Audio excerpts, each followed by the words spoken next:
जी बच्चों, आवाज़ आ रही है? Yes sir. ओके बच्चों, तो हमारे पास रिक्वायरमेंट स्पेसिफिकेशन में जो हमारे पास क्या डिटेल होती है कि हमने जो भी रिक्वायरमेंट्स गैदर की होती हैं, इस स्टेप में हम क्या करते हैं, एक एक तो हम उसे स्ट्रक्चर्ड वे में लिखते हैं, और सेकंड हम क्या लिखते हैं, उससे ज़रा डेप्थ में लिखते हैं। डेप्थ का मतलब ये है कि हम मोर डिटेल में लिखते हैं उसे। कि हमारे पास जो फर्स्ट स्टेप था, जिसे हम क्या कह रहे थे कि यूज़र रिक्वायरमेंट, सिस्टम रिक्वायरमेंट्स आ रही थी। सिस्टम रिक्वायरमेंट्स में भी हमारे पास जो हमने सर्विसेज, एक्सपेक्टेड सर्विसेज थी जो हमने सिस्टम से लेनी होती थी, वो डिफाइन करते थे। लेकिन ये ज़रा क्या होती थी, ब्रॉड वे में हम इसे राइट अप करते थे और एब्स्ट्रैक्ट लेवल पे लिखते थे। लेकिन जब हम रिक्वायरमेंट स्पेसिफिकेशन में आते हैं, स्पेसिफिकेशन में हम इसे मोर डिटेल में लिखते हैं। और ये एज अ, इसे कौन कौन यूज़ कर सकता है, इसे टेक्निकल स्टाफ भी यूज़ कर सकता है, क्लाइंट भी यूज़ कर सकता है, और डेवलपर भी यूज़ कर सकता है। इसके लिए हमारे पास बहुत सारे टेम्पलेट एग्जिस्ट करते हैं कि अगर हमने रिक्वायरमेंट स्पेसिफिकेशन को लिखना है, तो हम उन टेम्पलेट को यूज़ करते हुए, इन डिफरेंट टेम्पलेट को यूज़ करते हुए रिक्वायरमेंट्स को क्या कर सकते हैं, स्पेसिफाई कर सकते हैं। जिसमें हमारे पास क्या है कि ये हमारे पास सैंपल है, एक टेम्पलेट है। ये टेम्पलेट हम क्या करते हैं कि इस टेम्पलेट में, हाँ, ये टेम्पलेट में अगर हमने रिक्वायरमेंट स्पेसिफिकेशन के स्टेप परफॉर्म करने हैं, तो इस टेम्पलेट को यूज़ करते हुए हम अपनी रिक्वायरमेंट को स्पेसिफाई कर सकते हैं। जिसमें हमारे पास आ सकते हैं प्रोजेक्ट ड्राइवर्स आ सकते हैं, प्रोजेक्ट कॉन्स्टेंट्स आ जाती हैं, फंक्शनल रिक्वायरमेंट्स आ जाती हैं, नॉन फंक्शनल रिक्वायरमेंट्स आ जाती हैं, प्रोजेक्ट इश्यूज आ जाते हैं। तो ये हम डिटेल में लिखते हैं कि एक्चुअली तो हमने ब्रॉड, हमारे पास सर्विसेज हैं, वो जो हमने सर्विसेज लेनी है उसमें हम डिफ़ाइन करना होता है प्रोजेक्ट ड्राइवर्स कौन से हैं, इस प्रोजेक्ट को ड्राइव कौन लोग कर रहे हैं, इसमें कॉन्स्टेंट्स कौन थी हैं, फंक्शनल रिक्वायरमेंट्स कौन थी हैं, नॉन फंक्शनल रिक्वायरमेंट्स कौन थी हैं, और प्रोजेक्ट इश्यूज़ अगर इसमें से आ रहे हैं तो वो कौन कौन से इश्यूज़ हैं और किस किस टाइप के इश्यूज़ हैं। तो ये हमारे पास क्या है, रिक्वायरमेंट्स को हम स्पेसिफाई कर रहे हैं इन स्टेप्स को परफॉर्म करते हुए। तो अगर हम इस टेम्पलेट में अगर हम एक चीज़ उठा लें, फंक्शनल रिक्वायरमेंट को, तो फंक्शनल रिक्वायरमेंट्स को हम इस तरह क्या कर सकते हैं, एक स्पेसिफाई कर सकते हैं। ये हमारे पास एक एग्जांपल है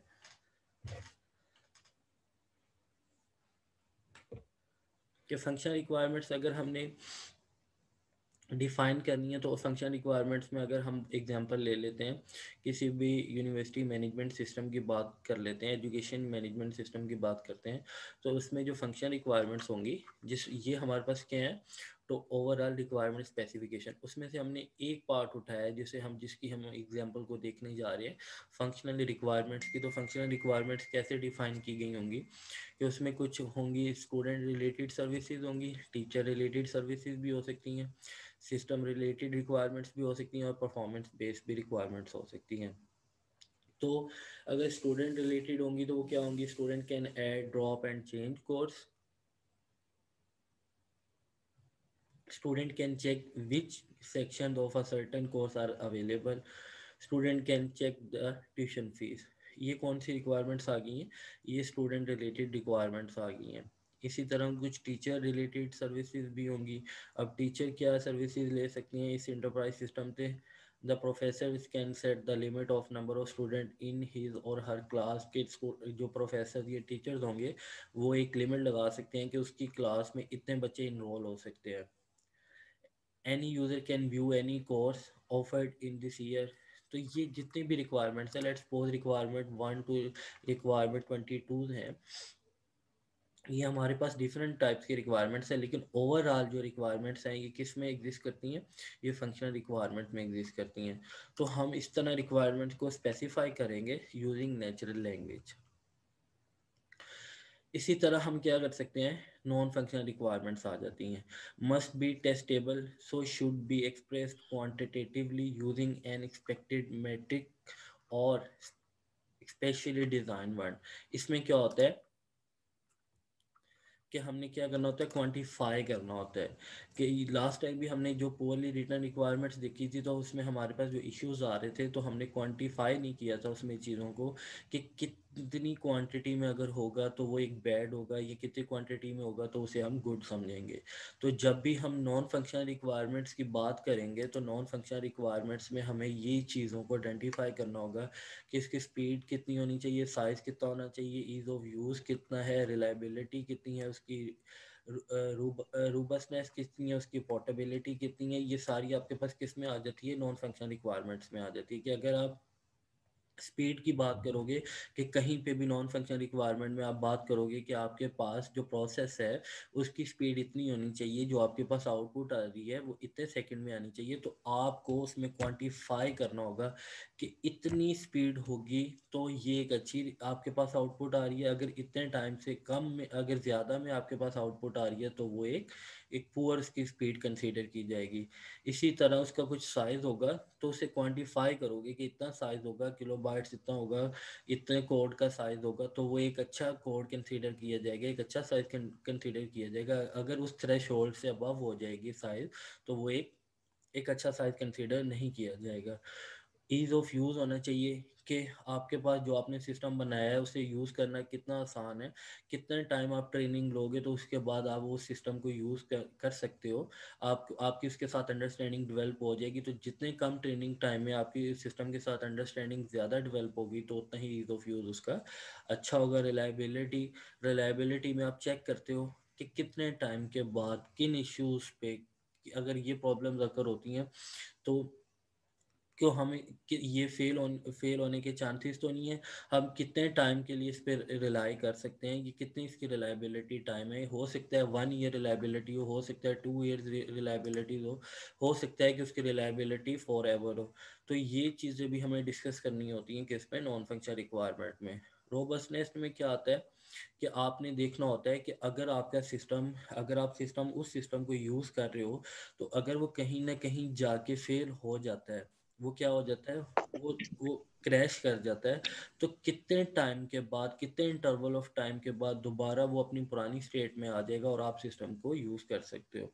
और पोर्टेबिलिटी भी आ जाती है। पोर्टेबिलिटी क्या होती है कि हो सकता है कि पोर्टेबिलिटी में आप कंसीडर कर रहे हो कि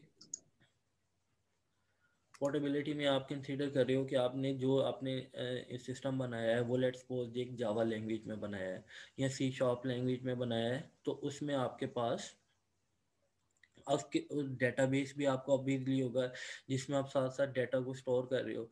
तो जितना उसमें आपके पास डेटाबेस से रिलेटेड क्यूरीज कम होंगी, उतनी ही उसकी पोर्टेबिलिटी ज़्यादा होगी, कि उसे किसी और प्लेटफॉर्म पे किसी और लैंग्वेज में कन्वर्ट करना इजी होगा। अगर उसमें आपके पास जो डेटाबेस मैनेजमेंट रिलेटेड आपकी जो क्यूरीज होंगी वो जितनी कम होगी, उसकी उतनी पोर्टेबिलिटी ज़्यादा होगी। तो ये इस चीज़ों को डिस्कस करने का actually at the end meaning ये है कि जब भी आप नॉन फंक्शनल रिक्वायरमेंट्स को डिस्कस करोगे तो वहाँ पे आप उसे हर चीज़ को क्वांटिफाई ज़रूर करोगे, कि स्पीड है, साइज़ है, जो भी चीज़ है उसे आप क्वांटिफाई करोगे कि इस थ्रेशोल्ड के बाद ये एक अच्छा साइज, ये एक अच्छी स्पीड समझी जाएगी। अगर इस थ्रेशोल्ड से कम जितनी भी स्पीड और साइज़ होगी वो एक अच्छी स्पीड और साइज़ होगी। और अगर जो आपने थ्रेशोल्ड रखा होगा उस स्पीड से ज़्यादा या साइज़ उससे ज़्यादा हो जाएगा तो वो एक अच्छी स्पीड या साइज कंसीडर नहीं की जाएगी। नेक्स्ट हमारे पास कॉन्सेप्ट आ जाता है कि हम अगर रिक्वायरमेंट्स गैदर कर रहे हैं, तो हमने बात की थी कि जो रिक्वायरमेंट्स गैदर करने के बाद हमारे पास जो प्रोसेसेस हैं, जो टेम्पलेट्स हैं, वो डिफरेंट टेम्पलेट्स हमारे पास एग्जिस्ट करते हैं, जिसमें ऑब्जेक्ट ओरिएंटेड भी आ जाते हैं और डिफरेंट टाइप्स के आपके पास क्या आ जाते हैं, टेम्पलेट आ जाते हैं। लेकिन जो हमारे सामने शो हो रहा है एक्चुअली ये क्या है, ये फॉर्म बेस हम रिक्वायरमेंट्स गैदर कर रहे हैं। ये हम क्या कर रहे हैं, ये एक टेम्पलेट यूज़ कर रहे हैं, एक सिस्टम यूज़ करते हुए हम अपने रिक्वायरमेंट्स को गैदर कर रहे हैं। तो उस इसमें हमारे पास डिफरेंट फॉर्म्स होंगे, जितनी रिक्वायरमेंट्स होंगी हम उतने ही फॉर्म्स क्रिएट करेंगे। हर फॉर्म में हर रिक्वायरमेंट्स से रिलेटेड हम इंफॉर्मेशन को क्या करेंगे, स्टोर करेंगे। इसमें हमारे पास कुछ फील्ड्स बनी होंगी ऑलरेडी। इस फील्ड में हमारे पास रिक्वायरमेंट नंबर आ सकता है कि इसका रिक्वायरमेंट जो हम गैदर कर रहे हैं ये इसका आपने नंबर कौन सा रखा है, इस रिक्वायरमेंट की टाइप कौन सी है। अगर आपने इसके अगेंस्ट कुछ यूज़ केसेस बनाए हैं, यूज़ केस डायग्राम के मॉडलिंग की है, तो वो यूज़ केस कौन सा है, और वो जो आपने मॉडलिंग की जितनी भी डिफरेंट टाइप यूज़ की हैं तो वो कहाँ पे जाके इस रिक्वायरमेंट को आपने इम्प्लीमेंट किया अपनी डायग्राम के अंदर। डिस्क्रिप्शन आ जाएगी इस रिक्वायरमेंट की, रैशनल्स आ जाएंगे, सोर्स आ जाएगा, फिट क्राइटेरिया आ जाएगा, क्रिएशन आ जाएगी, आपके पास कस्टमर सेटिस्फेक्शन आ जाएगा। ये आपके पास डिफरेंट्स क्या हैं, ये आपके पास डिफरेंट फील्ड होंगी जो हर रिक्वायरमेंट्स के अगेंस्ट आप उसका क्या डाटा को स्टोर करोगे। हर आपके पास इस तरह आप जितनी रिक्वायरमेंट्स होंगी उतने आप फॉर्म्स क्रिएट करते जाओगे, और हर फॉर्म में यही आपके पास टेक्स्ट फील्ड होंगी, और हर आप टेक्स्ट फील्ड के अगेंस्ट उस रिक्वायरमेंट्स की जो भी उससे रिलेटेड इन्फॉर्मेशन होगी वो आप स्टोर करते जाओगे। तो इस तरह जितनी रिक्वायरमेंट्स होगी उतने ही फॉर्म्स आप क्रिएट करते जाओगे, तो इस तरह आपके पास जो रिक्वायरमेंट्स गैदर होंगी वो एक स्ट्रक्चर्ड वे में होंगी। तो ये जो हमने प्रोसेस को अप्लाई किया है, ये जो हमने टेम्पलेट यूज़ किया है, ये फॉर्म बेस्ड टेम्पलेट यूज़ की है, इसे यूज़ करते हुए भी हम रिक्वायरमेंट्स को क्या कर सकते हैं, राइट अप कर सकते हैं। अब ये हमारे पास एक रियल टाइम एग्जांपल आ रही है रिक्वायरमेंट्स की, कि हमारे पास रिक्वायरमेंट क्या है, 75 नंबर रिक्वायरमेंट्स है, उसकी टाइप कुछ 9 है। आपने कुछ रिक्वायरमेंट्स की टाइप पहले ही नोट डाउन कर ली होंगी कि हमने जो रिक्वायरमेंट्स गैदर करनी है वो इतने टाइप की करनी है, तो ये जिस टाइप से रिलेटेड होगी उसका टाइप नंबर आ जाएगा। इसके अगेंस्ट आपने अगर कोई यूज़ केस डायग्राम बनाई है तो वो डायग्राम, उस डायग्राम का नंबर कौन सा है, हो सकता है वो कुछ 7 नंबर हो, 9 नंबर हो। डिस्क्रिप्शन में क्या आ रहा है, तो product shall record all the roads that have been treated. अब ये किसके अगेंस्ट रिक्वायरमेंट्स गैदर की गई है, ये जो इंटरप्राइज सिस्टम बनाया गया है, ये किसी भी सिविल रिलेटेड डोमेन से ये रिक्वायरमेंट्स गैदर की गई है। तो इसमें जो कोई भी कंस्ट्रक्शन कंपनी हो सकती है जिन्होंने अपनी रिक्वायरमेंट्स गैदर की है यूजिंग फॉर्म बेस्ड टेम्पलेट। अब हमारे पास जो थर्ड और मेन स्टेप आ जाता है इंटरमीडिएट लेवल के बाद, वो आता है सॉफ्टवेयर रिक्वायरमेंट स्पेसिफिकेशन आ जाता है। Also called design specification, an abstract description of software which is basis for its design and implementation। Actually क्या होता है कि ये मेन स्टेप होता है जब हम ये स्टेप परफॉर्म करते हैं सॉफ्टवेयर रिक्वायरमेंट स्पेसिफिकेशन का। लास्ट टाइम हमने जस्ट रिक्वायरमेंट स्पेसिफिकेशन देखी है, यहाँ तक हमने क्या देखी है, रिक्वायरमेंट स्पेसिफिकेशन देखी है। अब हम जिस थर्ड स्टेप की तरफ मूव हो रहे हैं, थर्ड स्टेप जो है वो सॉफ्टवेयर रिक्वायरमेंट स्पेसिफिकेशन का स्टेप है।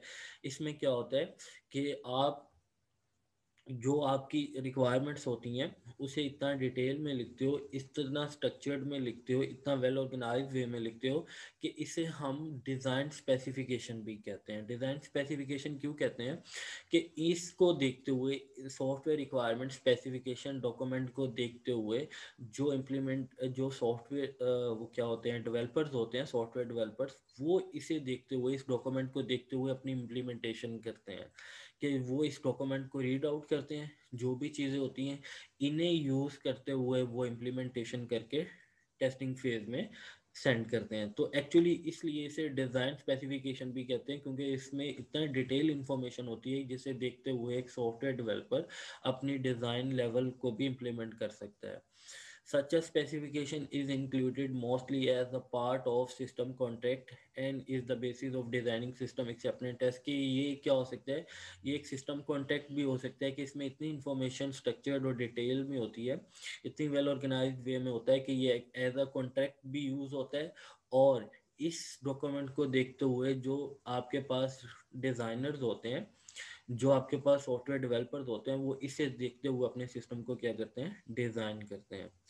Input processes, output, pre condition, post condition are the minimum requirements, ये सब कुछ आ जाती हैं। इसकी एक हम क्या देख लेते हैं। अच्छा, नेक्स्ट इसकी और डिटेल आ रही है कि जो हम लिखते हैं, सारा लिखते हैं, सॉफ्टवेयर रिक्वायरमेंट स्पेसिफिकेशन लिखते हैं।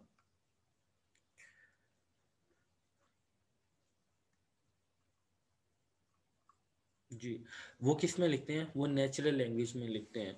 हम क्यों नेचुरल लैंग्वेज में लिखते हैं कि जब भी हम नेचुरल लैंग्वेज, एक्चुअली तो जब भी हम रिक्वायरमेंट्स गैदर कर लेते हैं तो हमारे पास और बहुत सारे फॉर्मेट होते हैं कि हम मैथमेटिकली भी इन्हें गैदर कर सकते हैं, हम ऑब्जेक्ट ओरिएंटेड बेस को भी यूज़ करते हुए कर सकते हैं, स्ट्रक्चर को भी यूज़ करते हुए कर सकते हैं। लेकिन Many notation have been developed which rely on the natural language is controlled way using standard form and also graphical highlighting। कि हम क्या करते हैं कि नेचुरल लैंग्वेज में हम फॉर्म, जिस तरह हमने अभी एक एग्जांपल देखी थी फॉर्म बेस्ड अप्रोच की, तो हम क्या करेंगे नेचुरल लैंग्वेज में हम उसमें इनपुट देते रहेंगे, अपनी रिक्वायरमेंट्स देते रहेंगे। तो वो जो आप जिस फॉर्म्स में जिस सॉफ्टवेयर टूल्स को यूज़ करते हुए आप अपनी रिक्वायरमेंट दोगे, तो वो जो टूल होगा वो ऑटोमेटिकली क्या करेगा, उनका रिलेशनशिप बना देगा, रिक्वायरमेंट्स को स्ट्रक्चर्ड कर देगा।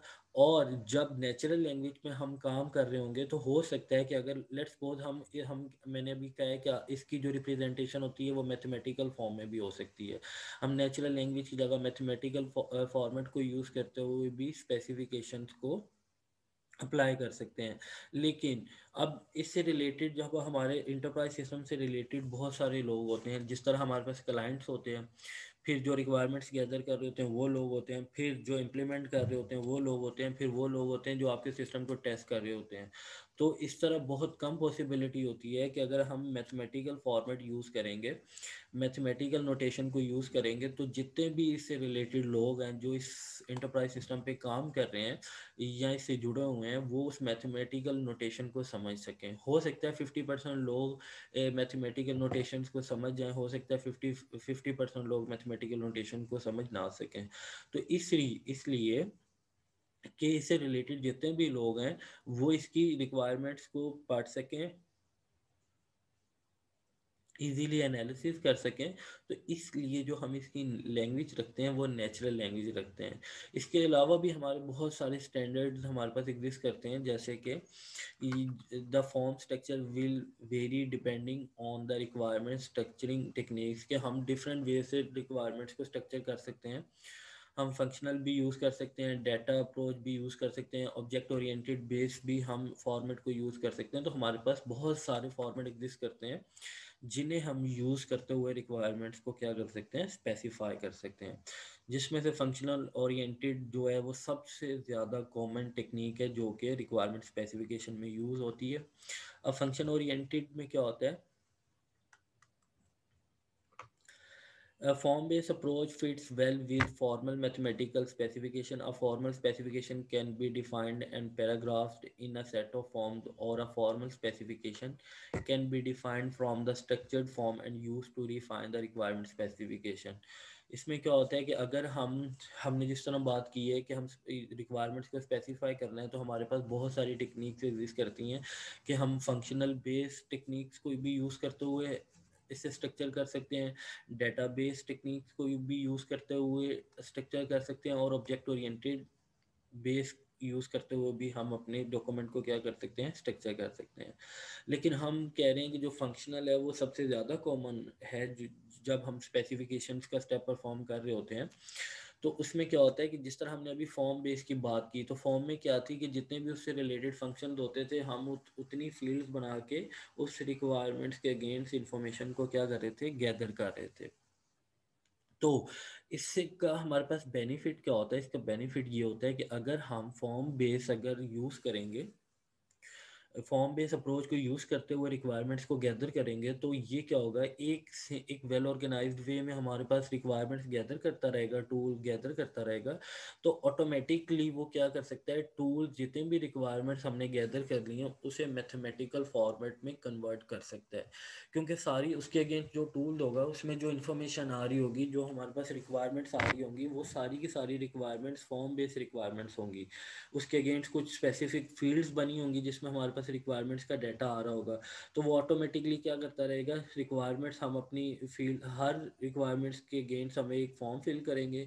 इस तरह फॉर्म फिल होते रहेंगे, फॉर्म फिल होते रहेंगे, तो वो ऑटोमेटिकली क्या करेगा, मैथमेटिकल फॉर्मेट में भी उसे कन्वर्ट कर सकता है। तो इसलिए ये फॉर्म बेस्ड अप्रोच का बेनिफिट है कि जो वो टूल होगा वो ऑटोमेटिकली इसे मैथमेटिकल फॉर्मेट में कन्वर्ट कर सकता है। इसके अलावा और बहुत सारी भी अप्रोचेज है जिन्हें हम यूज़ करते हुए भी क्या कर सकते हैं, स्पेसिफिकेशन के स्टेप परफॉर्म कर सकते हैं। अब ये क्या है, ये हमारे पास SRS की एक एग्जांपल आ गई है, और ये एग्जांपल किसके अगेंस्ट है ये एक ATM की एग्जांपल है।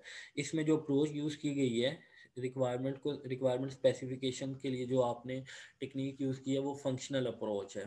अब फंक्शनल अप्रोच में किस तरह आपके पास डाटा इनपुट हो रहा है, ये आपके मोस्ट लेफ्ट साइड पे जो रेड रेड कलर में आपके पास आपको नज़र आ रहा है, ये सारी कौन सी है, ये इनपुट फील्ड्स हैं। ये क्या है, अब हमने ये जो डाटा गैदर कर रहे हैं, जो हम डाटा सॉरी गैदर कह रहा हूँ, जो हम रिक्वायरमेंट्स को डॉक्यूमेंट कर रहे हैं, वो यूजिंग क्या कर रहे हैं, फंक्शनल अप्रोच कर रहे हैं। अब फंक्शनल अप्रोच में क्या हो रहा है कि एक साइड पे वो फंक्शंस आ रहे हैं और राइट साइड पे उसके क्या आ रही है, उसकी इंफॉर्मेशन आ रही है। कि इसमें लेट्स सपोज कि अगर हम एटीएम की बात करें तो उसमें कौन कौन से फंक्शन हैं, कि इसमें डिस्क्रिप्शन होगी, इनपुट आएगा, कुछ सोर्स होगा, आउटपुट आएगी, डेस्टिनेशन होगा, रिक्वायर्ड होगा, प्री कंडीशन होंगी, कुछ पोस्ट कंडीशन होगी, कुछ साइड इफेक्ट्स होंगे। तो अब हमने क्या किया है कि ये जो अप्रोच यूज़ की है, ये फंक्शनल अप्रोच यूज़ की है। फंक्शनल अप्रोच में हमारे पास अगर हम बात करें एटीएम की, तो सोर्स क्या है कि input read from the card magnetic strip. अब क्या होगा कि वो जो आपके पास कार्ड आपने इनपुट किया होगा, उसकी स्ट्रिप से वो क्या करेगा, कार्ड को रीड करेगा। आउटपुट क्या आएगी कि ये कार्ड ओके है या इनवैलिड है। ओके है तो तब आप प्रोसेस को आगे परफॉर्म करोगे, अगर वो इनवैलिड है तो आप प्रोसेस को आगे परफॉर्म नहीं कर सकते। इसमें आपके पास प्री कंडीशन क्या है, card has been input and strip data read. कि अगर आपने एटीएम मशीन यूज़ करनी है तो इसकी प्री कंडीशन क्या है कि आपने कार्ड को इंसर्ट करना है और उसके ऊपर जो स्ट्रिप है उसके ऊपर वो जो डाटा है वो रीड होना चाहिए। तो ये आपके पास क्या है एक्चुअली में, ये हमने डॉक्यूमेंट किया है रिक्वायरमेंट्स को यूजिंग फंक्शनल अप्रोच। और ये जो हमने फंक्शंस अप्लाई किए हैं, ये किससे रिलेटेड फंक्शन हैं, ये एटीएम से रिलेटेड फंक्शन हैं। तो इसी तरह हमने प्रीवियस देखा था कि फॉर्म बेस हम किस तरह रिक्वायरमेंट्स को गैदर कर सकते हैं, और ये एक नेक्स्ट अप्रोच हमारे पास आ गया functional approach. Functional approach base किस तरह हम रिक्वायरमेंट्स को डॉक्यूमेंट कर सकते हैं।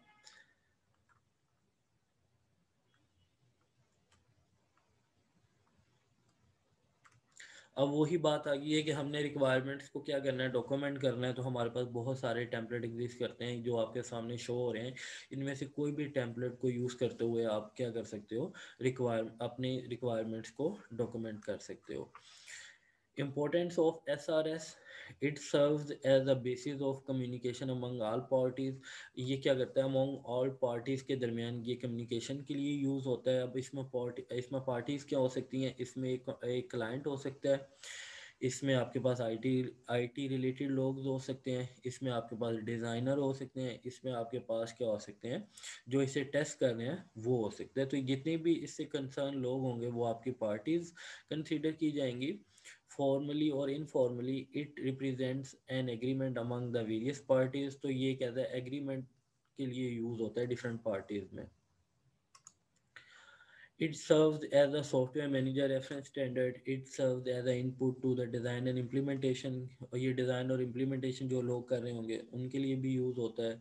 सर्व एज अ, जो इसे टेस्ट करेंगे सॉफ्टवेयर सिस्टम बनाने के बाद, और क्वालिटी इंश्योरेंस से रिलेटेड जो लोग होंगे ये उसके लिए भी यूज़फुल होगा ये डॉक्यूमेंट।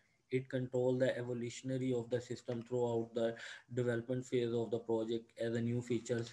कि अगर न्यू फीचर्स ऐड करने होंगे, कुछ चेंजिंग करनी होगी, पहले क्या रिक्वायरमेंट्स आई थी, अब अगर इसमें से कुछ चेंजिंग आ रही है तो उसमें कुछ मॉडिफिकेशन आ रही है, तो ये डॉक्यूमेंट को यूज़ करते हुए हम चेंजिंग करते हुए वर्जन बाय वर्जन भी डॉक्यूमेंट्स को क्रिएट कर सकते हैं। अब करेक्टरिस्टिक्स क्या आ सकती हैं कि अगर एक एस आर एस बनाया है तो कैसे कंसीडर होगा कि ये गुड एस आर एस है या एक बैड एस आर एस है। तो उसके लिए ये करेक्टरिस्टिक्स होती हैं। इन करेक्टरिस्टिक्स को देखते हुए आप बता सकते हो कि अगर ये फुलफिल हो रही हैं आपके एस आर एस पे तो ये आपका जो एस आर एस है ये गुड एस आर एस है। अगर ये फुलफिल नहीं हो रही तो आपका एक जो एस आर एस है वो एक गुड एस आर एस नहीं है। इसमें से कुछ तो वही आ रही हैं जो हम ऑलरेडी पढ़ चुके हैं कि करेक्टनेस चेक करनी है, अनएम्बिगुअस ना हो, कंप्लीटनेस होनी चाहिए, कंसिस्टेंसी होनी चाहिए। और कुछ डिफरेंट आ रही हैं कि रैंक फॉर द इम्पोर्टेंस, कि उसमें जो आपके पास रिक्वायरमेंट्स डॉक्यूमेंट की गई हों तो वो रैंक वाइज की गई हों। कि सबसे पहले आप इसमें प्रायोरिटीज़ डिफाइन कर दो कि जो सबसे ज़्यादा इंपॉर्टेंट है वो रैंक में सबसे पहले आएगी, फिर उसे कम इम्पोर्टेंट, फिर उसे कम लेस इम्पोर्टेंट, फिर उसे लेस इम्पोर्टेंट। तो प्रायोरिटीज़ वाइज आप क्या कर लेते हो, अपनी जो रिक्वायरमेंट्स होती हैं उन्हें रैंक कर देते हो। ये फिर आपके पास क्या आ जाता है, वेरीफाइबल आना चाहिए, मॉडिफाइबल आना चाहिए और ट्रेसेबल होना चाहिए। तो ये चीज़ें भी अगर इसमें आपके पास एग्जिस्ट करेंगी है आपके एसआरएस में, तो अगर इनमें से कुछ भी वो फुलफिल नहीं कर रहा होगा तो इट मीन वो एक गुड एसआरएस नहीं होगा। तो अगर ये सारी की सारी चीज़ें उसमें इम्प्लीमेंट हो रही होंगी और ये सारी की सारी फुलफिल हो रही होंगी आपके एसआरएस में, तो इट मीन आपका जो एसआरएस है वो एक गुड एसआरएस है। Example of bad SRS document के, अगर जिस तरह हमने देखा था पुअरली रिटर्न रिक्वायरमेंट देखा था, इसी तरह हमारे पास ये सामने कुछ आ रहा है कि बैड एसआरएस डॉक्यूमेंट कौन सा होगा जिसमें ये चीज़ एग्जिस्ट करेंगी, वो क्या होगा, एक बैड डॉक्यूमेंट होगा। और वो डॉक्यूमेंट एसआरएस डॉक्यूमेंट है तो वो ओवरऑल एक बैड एसआरएस डॉक्यूमेंट होगा। तो सबसे पहले क्या होगा कि उसमें जो स्पेसिफिकेशन होगी वो अनस्ट्रक्चर्ड होगी, कि बताया नहीं होगा कि कौन सी स्पेसिफिकेशन कहाँ से स्टार्ट हो रही है, कहाँ पे एंड हो रही है, कौन सा पॉइंट एक स्ट्रक्चर के अंदर एक रिक्वायरमेंट के अंदर आ रहा है, कौन सा पॉइंट किसी दूसरे रिक्वायरमेंट्स के अंदर आ रहा है। तो जिस तरह आप एक एग्जांपल ले लो कि आपको एक बुक दे दी जाए जिसमें ना हेडिंग्स हो, ना टेबल ऑफ कंटेंट्स हो, ना उसकी फर्दर हेडिंग्स हो, जस्ट क्या लिखा हो कि आपके पास जस्ट डिटेल लिखी गई हो स्टार्ट से एंड तक, एक फुल बुक हो, उसमें कुछ हेडिंग्स ना हो, कुछ चैप्टर नेम ना हो, कुछ टेबल ऑफ कंटेंट्स ना हो। तो आप क्या करोगे, आपको एक एक कुछ भी उसमें से जब मटेरियल फाइंड आउट करना होगा तो आप क्या करोगे, आप स्टार्ट से स्टार्ट हो जाओगे, पढ़ते जाओगे पढ़ते जाओगे पढ़ते जाओगे, जब तक आपसे जो आपकी डिज़ायर्ड आपका मटेरियल होगा वो नहीं मिलेगा, आप सर्च आउट करते जाओगे उसे। तो ये इसी तरह ऐसा रहता है। तो अगर वो अनस्ट्रक्चर्ड होगा तो उस डॉक्यूमेंट का कोई फ़ायदा नहीं है। आप देखते रहोगे कि अगर मुझे ये रिक्वायरमेंट चाहिए, इस रिक्वायरमेंट को मैंने इंप्लीमेंट करना है, तो आप स्टार्ट से शुरू हो जाओगे, पढ़ते जाओगे जब तक कि वो रिक्वायरमेंट से रिलेटेड आपको मटेरियल नहीं मिलता। तो आप क्या करोगे, उस पूरे डॉक्यूमेंट को पढ़ते जाओगे। तो जो बैड एसआरएस होगा वो अनस्ट्रक्चर्ड होगा, नरेटिव ऐसे की फॉर्म में होगा कि मतलब उसमें कुछ हेडिंग्स नहीं होगी कि कौन सी आपके पास रिक्वायरमेंट कहाँ से स्टार्ट हो रही है, कहाँ से एंड हो रही है, कौन सी न्यू रिक्वायरमेंट आ रही है, वो कहाँ पे एंड हो रही है। अगर एक रिक्वायरमेंट का किसी दूसरे रिक्वायरमेंट के साथ रिलेशनशिप है तो वो कौन सा रिलेशनशिप है और कैसे एग्जिस्ट कर रहा है, तो अगर वो नहीं डिफाइन किया गया होगा तो वो एक बैड एसआरएस है। डिफ़िकल्ट टू चेंज होगा, डिफ़िकल्ट टू प्रिसाइज होगा, डिफ़िकल्ट टू अनएम्बिगुअस होगा, स्कोप और कंट्राडिक्शन एट्सेट्रा आएगा। और इसमें जो मेन आपके पास होता है, जो कंसीडर की जाती है कि बैड एसआरएस डॉक्यूमेंट कौन सा होता है, जिसमें नॉइज़ होती है और साइलेंस होता है। नॉइज़ क्या होती है कि एक रिक्वायरमेंट्स के अगेंस्ट जो इन्फॉर्मेशन गैदर की गई है वो इतनी ज़्यादा इन्फॉर्मेशन गैदर की गई है कि उसमें से कुछ इन्फॉर्मेशन जो हमें रिक्वायर भी नहीं थी, जो हमारे सिस्टम में रिक्वायर्ड इन्फॉर्मेशन भी नहीं है, वो भी गैदर की गई है। मतलब इतना आपने टेक्स्ट मटेरियल इकट्ठा कर लिया है कि वो एक कम्प्लेक्स आपके पास क्या बन गई है, रिक्वायरमेंट बन गई है। तो आपके पास जब ऐसा होगा जिसमें नॉइज़ होगी, नॉइज़ मतलब कि एक रिक्वायरमेंट्स के अगेंस्ट आप इतनी इन्फॉर्मेशन कलेक्ट करते जाओ कि वो आपसे रिलेटेड भी ना हो, फिर भी वो लिखी गई हो, तो ये क्या कंसीडर की जाती है, ये नॉइज़ कंसीडर की जाती है।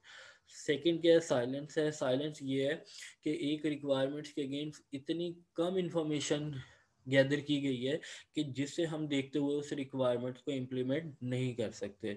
तो दो चीज़ें अगर बहुत ज़्यादा जो कि हमारे से रिलेटेड भी इंफॉर्मेशन नहीं होगी वो भी कलेक्ट की गई होगी तो वो नॉइज़ कंसिडर होगी।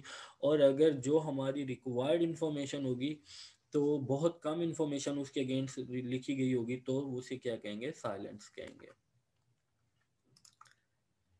और इसमें ओवर स्पेसिफिकेशन भी आ जाती है और कंट्राडिक्शन भी आ जाती है कि अगर रिक्वायरमेंट्स में अगर उसकी ओवर स्पेसिफिकेशन लिख दी है कि आपने उसे इतना ही डिफाइन कर दिया कि आपने ये भी बता दिया है कि अभी तो रिक्वायरमेंट्स जस्ट आप राइट अप कर रहे थे और साथ साथ आपने ये भी लिख दिया है कि ये रिक्वायरमेंट कैसे इंप्लीमेंट होगी, तो ये ओवर स्पेसिफिकेशन हो जाती है। तो अगर आप ही सारा कुछ कर लोगे, आप ही ये बता दोगे कि क्या रिक्वायरमेंट है और ये कैसे परफॉर्म होगी, क्या क्या चीज़ें इसमें इम्प्लीमेंट होगी, क्या क्या इसका सोल्यूशन होगा, तो वो क्या हो जाएगा, ये ओवर स्पेसिफिकेशन हो जाएगी।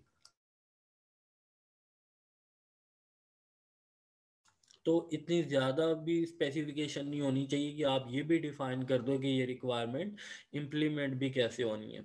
और इसमें अगर कंट्रडिक्शन आ रही है डिफरेंट रिक्वायरमेंट्स के अंदर तो तब भी वो एक बैड एसआरएस डॉक्यूमेंट है। एम्बिगुइटी आ जाएगी तब भी, फॉरवर्ड रेफरेंसेस आ जाएगी। फॉरवर्ड रेफरेंसेस क्या होते हैं कि आप एक रिक्वायरमेंट पढ़ रहे होगे और उससे रिलेटेड आपको इन्फॉर्मेशन रिक्वायर्ड होगी, और वहाँ पे लिखा होगा कि ये इन्फॉर्मेशन, ये रिक्वायरमेंट कुछ 10 के अंदर डिफाइन की गई है, आप वहाँ पे जाके पढ़ लो। फिर आप किसी रिक्वायरमेंट को पढ़ रहे होगे, उसमें जाके लिखा होगा कि ये रिक्वायरमेंट अगर आपने मोर डिटेल पढ़नी है तो रिक्वायरमेंट कुछ एक्स के अगेंस्ट जाके आप इसकी इन्फॉर्मेशन को पढ़ सकते हो। तो अगर बहुत ज़्यादा फॉरवर्ड रेफरेंसेस होगी तो तब भी वो एक बैड एसआरएस होगी।